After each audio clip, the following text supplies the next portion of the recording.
and now all of a sudden this is all happening. What's his name? Christian Tobecha Obum. Christian? Please, I'm scared of him. On the 3rd of April, 2022, Miami police received a terrifying phone call. I can't feel my arm. I can't feel my arm. Oh, my boyfriend is dying of a stab. Ma'am, what is the address? 134 Northeast 7th Ave. Baby, I'm so sorry. 27-year-old Christian Toby Obumseli was bleeding out in his girlfriend's lap with a brutal stab wound to the chest. When police arrived, pools of blood were found all over the apartment, and Toby was barely clinging to life. OnlyFans model Courtney Clenney had met Toby back in 2020. The two seemed to be deeply in love, but behind closed doors, things were completely different. The couple were known to have violent fights, and the police were even called multiple times to their apartment. But their biggest argument would take place in April of 2022 and result in Toby bleeding out and begging for his life. Courtney told police she had nothing to do with it, but police thought differently. So she was brought in for questioning, and a 5-hour-long interrogation began. My apologies for being absolutely covered in blood. Listen, you don't have to apologize, okay? I completely understand. Alright? Things happen, and you can't control it. Okay? How long have you guys been together? About 2 years. A year and a half to 2 years, yeah. Okay. Is he okay? He's still at the hospital. They're still, I know. monitoring him and talking to him. So we're waiting. Oh my God! So he didn't even have to have surgery. Well, I don't know. They're still doing X-rays and stuff like that. So I don't know yet. I'm waiting to hear a response. That's all I have to know. Thank Okay. God. The detectives tell Courtney that Toby is in the hospital, but alive. Detectives are usually unaware of how a suspect will react to certain information, so it's often safest to open by easing any worries they may have and talking in a non-accusatory manner. This makes the suspect feel more relaxed and more likely to open up. I just got back together. I had broken up with him, and then he came back the last 2 nights, and then started into an argument, and I ended up getting scared, and I think that I overreacted, or not overreacted necessarily, but reacted, and I just didn't know exactly what might happen. Do you guys work here in Miami, or do you guys have your own business? I do social media, so I'm an influencer, I guess is what. Oh yeah? Close, yes, I'm an influencer. What do you focus on, like Instagram or social media? Instagram, LinkedIn. And what is it that he does? Stocks and crypto. Stocks and crypto. He just has stocks and lots of crypto. We were gonna move into a house. So have an apartment, and then we were like, maybe just move here for a year. And then once we got here, we were like, no, this is dope. Yeah. So we have the dog picked out. It's a golden retriever. We're gonna name Mello. So we were gonna get a house so we could have a backyard. Because I have 2 dogs, and then we're gonna have 3. So we're planning on staying here for a while. Sorry. Once again, you don't have to apologize. The detectives can tell Courtney is in a vulnerable state, but at the end of the day, they're there to solve a crime. Courtney's being investigated for stabbing Toby, and the only defense she's given so far is that there was an argument and things got out of hand. If Courtney did in fact do what she's being accused of, being forced to think about her past and future with Toby would really be messing with her emotions, causing her to become more vulnerable and hopefully lead to an easy confession. Let's start from the start. You guys were supposed to take out your dogs to the park, right?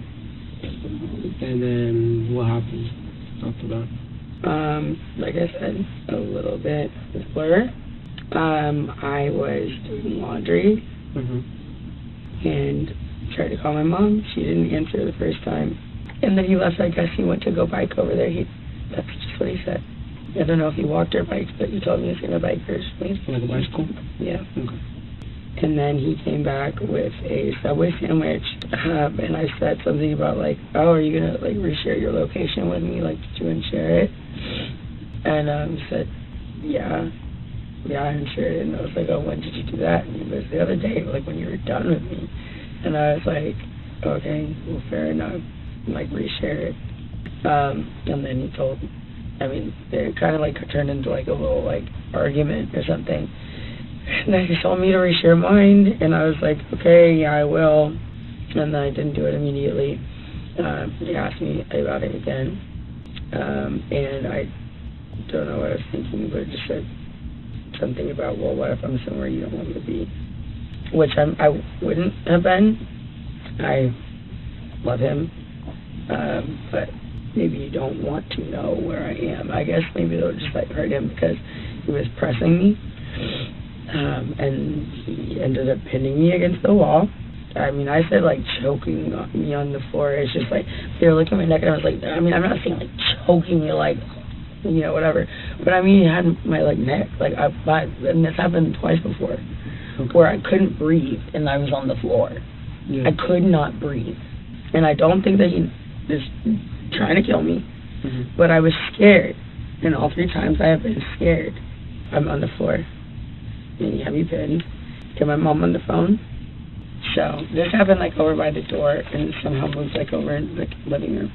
He was standing by the couch, facing toward the kitchen, and I was in the kitchen. And then he just like, I could see like all the whites in his eyes, and he was like coming at me. And so I grabbed one of these knives. My mom got me for Christmas. I grabbed one of them, and I was like, I swear to God,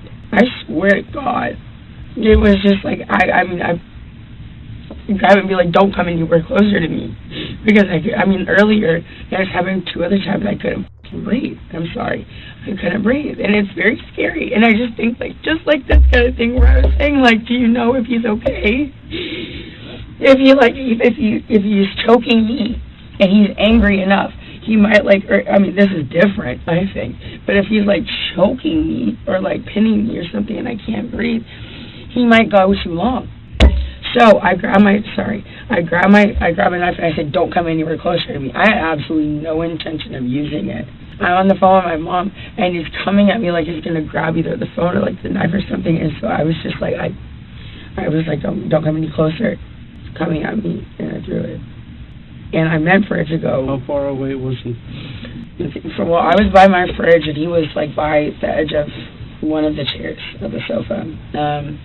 Like comparing to what 10 feet. I'm trying to think in my head. To recap, Courtney says that an argument started when the pair had both stopped sharing their phone locations that resulted in him pinning her against the floor and her retaliating by throwing a kitchen knife across the room, piercing him in the chest. Courtney also clearly states that her attack was in self-defense and specifically involved her throwing a knife 10 feet across the apartment that landed perfectly in his chest, causing him to bleed out and fear for his life. So then, you were by the fridge and he was by the couch? Yes, I was in front of the fridge. He was by the couch. Yes. And then behind my island. Then what kind of movements did he make? At the moment, he was gonna walk running up. At me. Running? Okay. Well, charging, aggressively walking, something. What was he doing? Like, was he doing something with his hands or? He had his hands up. I couldn't tell you exactly. Was he yelling at you at the time? Yes. Was that at the moment that he was charging you, or earlier in one of the arguments? It was before he choked me. Yes, it was before he choked me. Okay. Or whatever. But I swear to God, I was scared. After like what I was scared, and I was on the phone with my mom, and it was still happening. Yeah. I was scared. So you told me that he had you against the wall at one point, right? With his hands over your neck. Mm-hmm. And how did you end up from the wall to the ground? Let me go, and then I started swinging on him because I had been against the wall. Okay. I started trying to hit him. Yeah. And then he put me on the ground. He dropped you to the ground. When I'm trying to remember like a whole situation of where I was very upset about something. Yeah. Which I've learned this in therapy and whatever. It's like, write down like all the details so you don't forget. Just like write it all out clearly, so that it makes sense to you and makes sense to somebody else. But I haven't had a chance to have a pen and paper or my phone to like write down exactly what happened, and I haven't really even like fully thought about it. Yeah. So honestly, my answer is I don't remember. That's fine. Okay. You guys have a history of Well, Yeah, you say you've been together how long, sir? almost 2 years. Almost 2 Year and a years. half to 2 years. So how many incidents you think you've had? I don't know, but we shouldn't be together. Have you made a report before? No. You've never made a report? Oh, I did in Dallas actually about a year ago, and he was detained. And what happened there? He had pushed me in the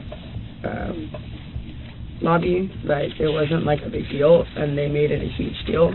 The couple had also been involved in another incident in Las Vegas less than a year earlier. Police were called to their apartment after a loud argument was heard, as well as glasses smashing on the floor and walls. The apartment was trashed when police arrived, and Courtney's story was all over the place. Why did you call for help? Because we were getting really loud. We were getting loud.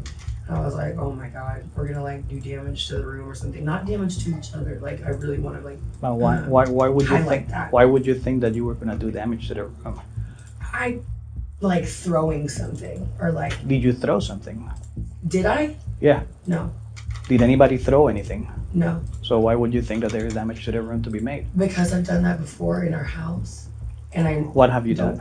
Thrown a glass and a plate. Did you throw a glass or a plate at him today? No. Okay. So if No, this was before. Okay, so when I go to the room and I see a broken glass on the floor, where did the glass come from? I don't know. I literally couldn't even remember how the fight started. Okay, well, Was there? yeah. Maybe I did. Well, I'm guessing that I threw a glass, but that sounds like me. So. Courtney was brought to jail and held for 12 hours overnight, but Toby refused to press charges and advocated heavily for release. This may seem like nothing, but police did conclude that Courtney had attacked him that night by throwing a glass at his head. If nothing else, it proves that Courtney was capable of attacking Toby unprovoked and opens up an entirely new avenue for this investigation. However, it also turns out that police had been in contact with the couple more recently.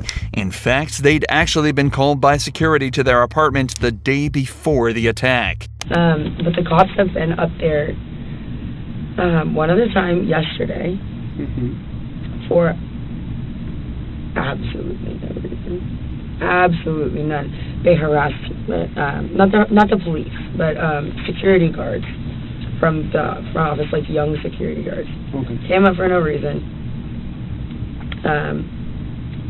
Bothered him, bothered me. The cops were called, however, and captured an entire exchange on body cams, providing a stark contrast to the story that Courtney gave here. You didn't call.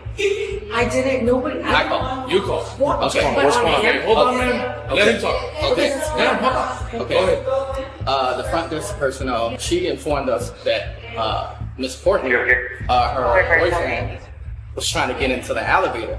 And she had her hand out like this. And she was like, oh no, don't come inside the elevator. Okay. So we asked her, I said, do you want him to leave the property?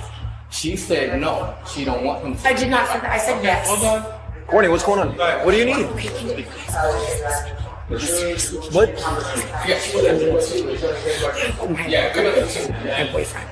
All right. So what do you want us to do? I want a restraining order against Christian Obumseli. We don't issue those. Because, Those no, just I'm go serious. to court. Can I do that? You Where have to can go I to court. You have to go to Okay, but downtown. how can or I make petition. myself first? Courtney is obviously extremely panicked in this footage and seems less concerned about any possible that she may have been sustaining and more worried about getting a restraining order before Toby can. It's also important to note that the building's security noticed her pushing Toby out of the elevator and screaming at him and mentioned absolutely no aggression coming from him. As the evidence mounts up, it's starting to get increasingly more likely that Courtney's whole self-defense story might be straying slightly away from the truth. But as is almost always the case in situations like these, everything is still hearsay, and officially debunking her claims is going to be a challenge for the detectives. But after leaving her alone for almost an hour and letting her change clothes, they return to the interrogation room with some more news for her. So you're living in a nightmare right now, Yes. you know? I will feel so much better once they just say he's stable. Yeah. And I've been asking so and much. that's what we're waiting for. Okay. I mean, I feel like at the end, I mean, if he's not, that's a lot worse for me. So they've asked for an update, and I asked them for an update as well, so they're checking to see what's going on. Because they're I don't know what I'm going to do. I don't know what I will do with myself if he's not okay. No matter I mean, what, I clearly we can't be together. no matter what happens, But no matter where this falls, right, it's out of our control. So we have to inform you that Christian did not make it. Okay. Unfortunately, the doctors did what they could. And Christian is dead. Yep. Oh my God.